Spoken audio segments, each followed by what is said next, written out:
بابا الشغلانة 50 سنة من الريادة ولسه مكمل. ازاي بنك CIB رقم صعب في القطاع المصرفي؟ في بنوك بتشتغل وفي بنوك بتغير شكل السوق.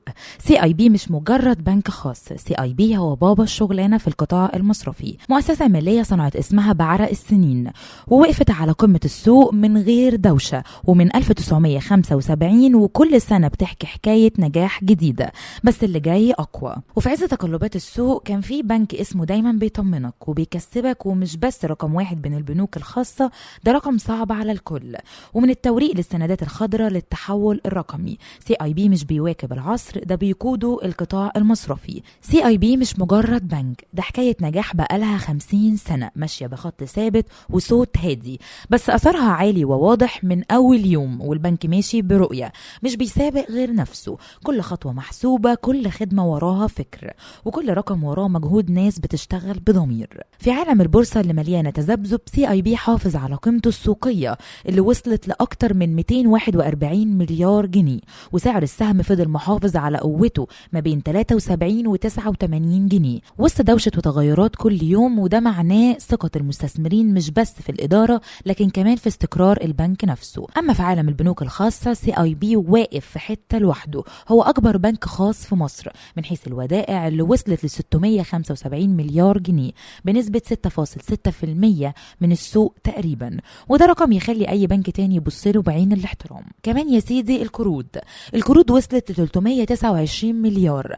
بنسبة 4.5% من إجمالي السوق، وده بيقول إن البنك مش بيخاف من التمويل لكنه بيختاره بعقل. واللي مش مفهوم لناس كتير هو إن البنك ده مش واقف عند الشباك والفيزا، ده داخل بإيده الاتنين في سوق أدوات الدين. يعني مثلا ممكن أقولك إنه أول بنك في مصر يصدر سندات خضراء ب100 مليون دولار، وده مش رقم وخلاص، ده معناه إن البنك داخل في ملف الاستدامة بجدية كبيرة، مش رقم ضمن معادلة وخلاص. عشان كده بقى لاعب أساسي في سوق أدوات الدين. يعني لما الشركات أو الجهات بتحتاج سيولة، CIB موجود بحلول زي التوريق. طب إيه هو التوريق؟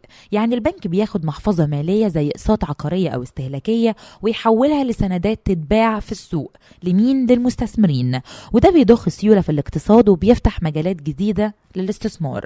واخر عملية توريق ليه كانت 1.79 مليار جنيه بالتعاون مع شركة تمويل، وده رقم كبير بيثبت ان عندهم خبرة مش بس مصداقية لكن كمان مالية واستثمارية.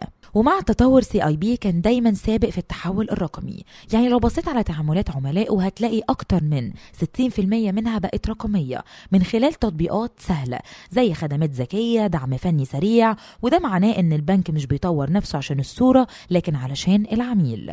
وفي حتة المسؤولية الاجتماعية، البنك مش بيحط اسم على مبادرة وبياخد صورة وخلاص، لا، ده مؤسسة CIB من 2010 وهي بتشتغل في ملفات الصحة والتعليم خصوصا للأطفال، وده معناه ان النجاح بالنسبة له مش بس مالي، ده كمان إنساني. وبعيدا عن كل ده، في عقلية محترفة زي هشام عز العرب اللي يعتبر رمز في السوق البنكي، ورجع يدير البنك كرئيس غير تنفيذي محافظا على هوية ونجاح اتبنوا على مدار سنين.